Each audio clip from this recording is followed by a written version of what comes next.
Bonjour chers élèves, aujourd'hui Inch'Allah, je vais vous présenter la correction des exercices de soutien. Avant de commencer la correction, j'espère que vous avez déjà fait et effectué les exercices sur vos cahiers des devoirs. Donc, en même temps, je suis en train de présenter la correction. C'est mieux de prendre votre cahier de devoirs et suivez avec moi la correction. D'accord. Tout d'abord, on va faire une petite révision pour la première leçon qu'on a parlé de la proportionnalité T1. Donc, pour la proportionnalité 1, on a vu qu'il y a deux méthodes ou bien deux règles qu'on peut utiliser pour résoudre des problèmes de proportionnalité. On a parlé sur le coefficient de proportionnalité et aussi on a parlé sur la règle de 3. D'accord. Donc, voilà, on commence l'exercice 1. L'exercice 1. Remplissez tableau de proportionnalité. On commence avec le premier tableau. Donc dans ce tableau-là, ou bien on va d'abord chercher le coefficient de proportionnalité pour le tableau. Et bien sûr, le coefficient de proportionnalité, on va le trouver à l'aide de ces deux nombres proportionnels, 8 et 24. Donc il se fait de diviser 24 par 8. Donc et comme ça, on trouve le coefficient de proportionnalité pour le tableau. Ça va être égal à 3. D'accord. Donc, pour trouver les nombres de la deuxième ligne, il suffit de multiplier les nombres de la première ligne par 3. Donc, on va multiplier 1 par 3 égale à 3, 12 par 3 égale à 36. Et pour trouver les nombres de la première ligne, il suffit de diviser les nombres de la deuxième ligne par 3. D'accord. Donc, on va diviser 75 par 3 égale à 25. Très bien. Donc, on passe au deuxième tableau. Et de la même façon, on va chercher le coefficient de proportionnalité. Donc, on va diviser 1444 par 361 égale à 4. Donc, voilà, le coefficient de proportionnalité pour le deuxième tableau, c'est 4. Donc, de même, pour trouver les nombres de la deuxième ligne, on va multiplier les nombres de la première ligne par 4. Donc, on va multiplier 185 par 4, ce qui ça va être égal à 740. Et aussi, pour trouver les nombres de la première ligne, on va diviser les nombres de la deuxième ligne par 4. Donc, on va diviser 72 par 4 égale à 18. Puis, 1700 divisé par 4 égale à 425. Très bien pour l'exercice 1. Très bien. On passe à l'exercice 2. D'accord. Donc, voilà l'exercice 2. C'est un problème. En 5 minutes, un robinet écoule 2,4 litres d'eau. Quelle quantité d'eau lui sera-t-il écoulé en 12 minutes?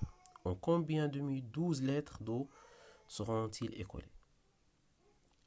Bien sûr, pour résoudre ce problème-là, moi j'aimerais bien de représenter ce problème sous forme d'un tableau.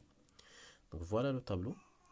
Les nombres, à savoir que les nombres de la première ligne représentent la durée et les nombres de la deuxième ligne, c'est la capacité d'eau.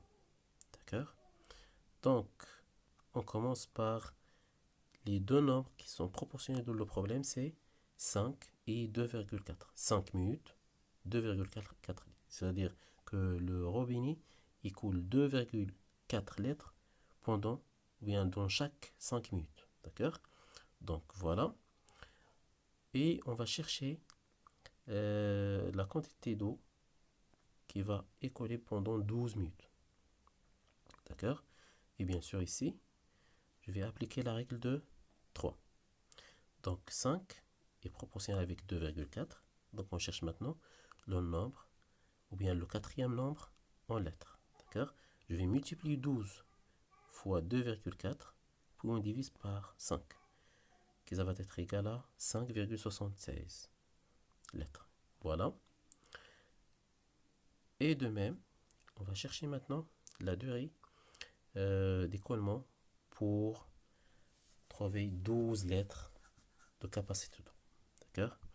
Donc voilà. Et de la même façon, on va appliquer la règle de 3 et on va multiplier. Puis on divise par 2,4 égale à 25 minutes. Et voilà, c'est tout. Très bien. J'espère que vous avez trouvé la même chose. Bien sûr, si vous n'avez pas appliqué la règle de 3, vous pouvez aussi appliquer là, le coefficient de proportionnalité. Parce que toujours dans les tables de proportionnalité, on peut utiliser les deux règles. Soit on peut utiliser la règle de 3 ou bien le coefficient de proportionnalité. Voilà, je vais chercher aussi le coefficient de proportionnalité pour ce tableau-là. Comme note bien, pour vous pouvez vérifier ce que vous avez fait la même chose ou bien non. Donc, pour le coefficient de proportionnalité de ce tableau-là, on va diviser 2,4 par 5 et on trouve 0,48 comme coefficient de proportionnalité de ce tableau-là.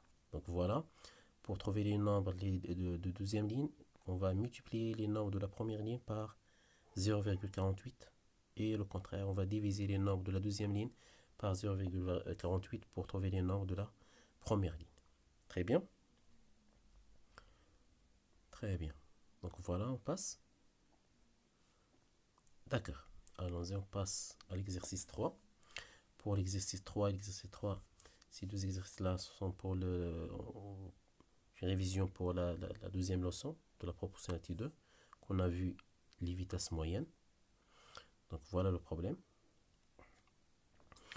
Une voiture roule à la vitesse moyenne de 90 km par heure.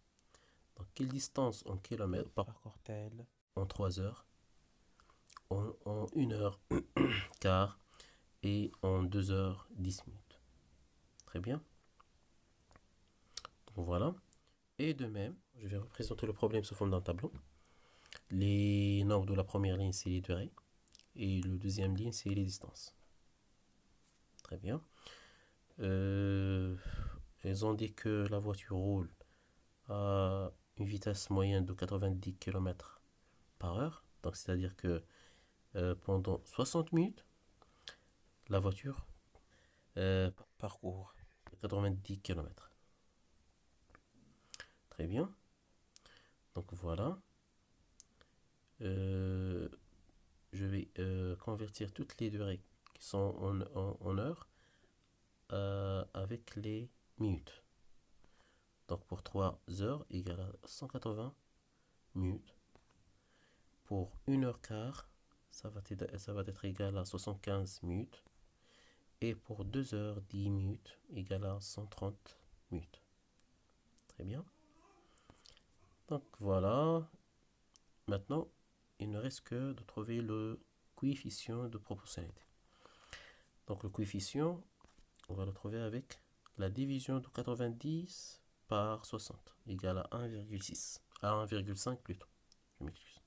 Donc voilà, il suffit de multiplier les nombres de la première ligne par 1,5 pour trouver les nombres de la deuxième ligne. Donc 180 multiplié par 1,5 égale 270. Et 75 multiplié par 1,5 égale à 112,5. Et enfin, 130 multiplié par 1,5 égale à 195. Très bien. Voilà. Maintenant, il ne reste que l'exercice 4. Un véhicule a parcouru 120 km en 1 heure 40 minutes en s'opposant son mouvement uniforme. Calculez sa vitesse moyenne, puis la distance parcourue en 3 heures et demie. Donc voilà, on commence par la vitesse moyenne. Donc selon le problème, ils ont dit que ce véhicule a parcouru 120 km pendant 1 heure 40 minutes. Donc on va convertir 1 heure 40 minutes en minutes, qui ça va être égal à 100 minutes.